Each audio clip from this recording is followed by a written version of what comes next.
Alright, hey and welcome everybody. We are going to be explaining the newest duping method that was found very recently for Borderlands 2.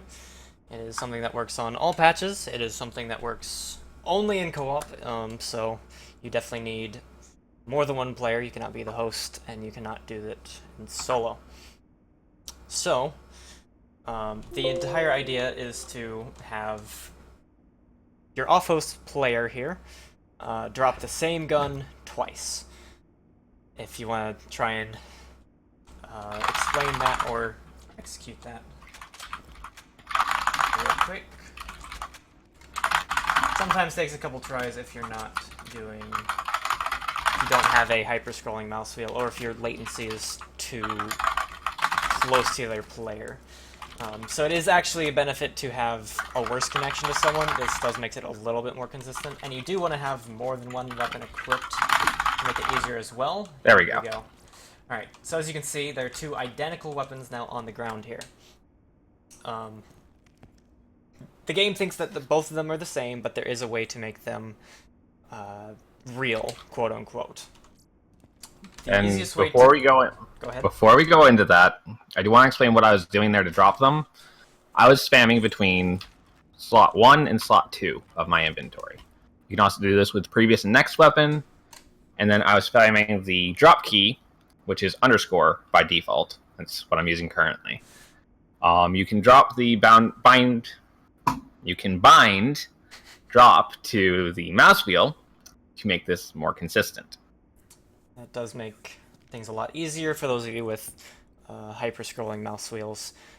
This is going to be PC only since it does require quick dropping, and the only requirement that we know of is for you to be swapping weapons and dropping them at the same time.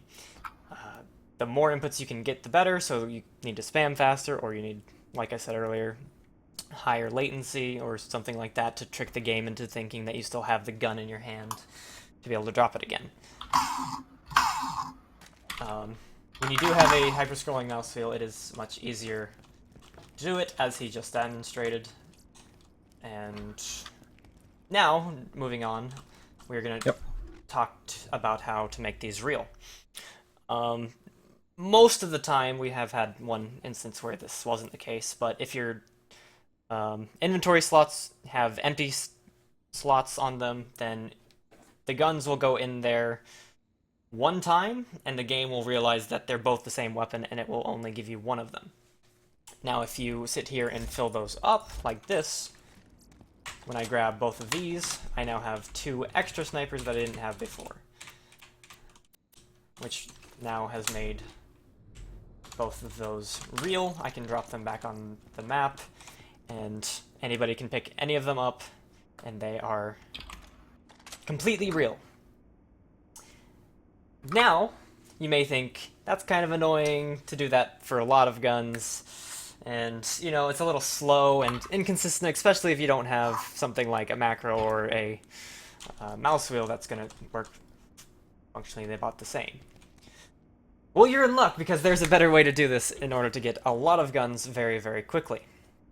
So, if Raikaro here will equip this gun from the map by holding E on it, and I'm going to do the same, when he presses his drop button, he can now drop as many as he wants. You have to go through the same process to make these guns real as well. Mm-hmm.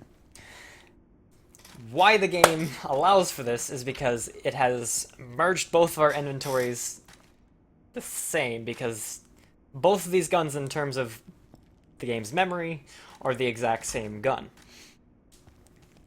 So, when two different people pick up the same gun, the game freaks out and thinks, whoa, that's not possible, so that has to be the same inventory. So it thinks I had the gun, but it also thinks he has the gun, so he can drop the gun, but it didn't leave my inventory, so he still has it. So he can just keep dropping it.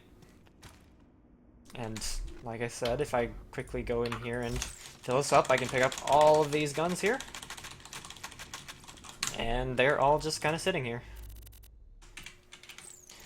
So, all in all, those are two very useful duping methods for those of you on PC, and for those of you speedrunners looking to increase your time, or decrease your time, rather. I would hope it wouldn't increase it. That would be much worse.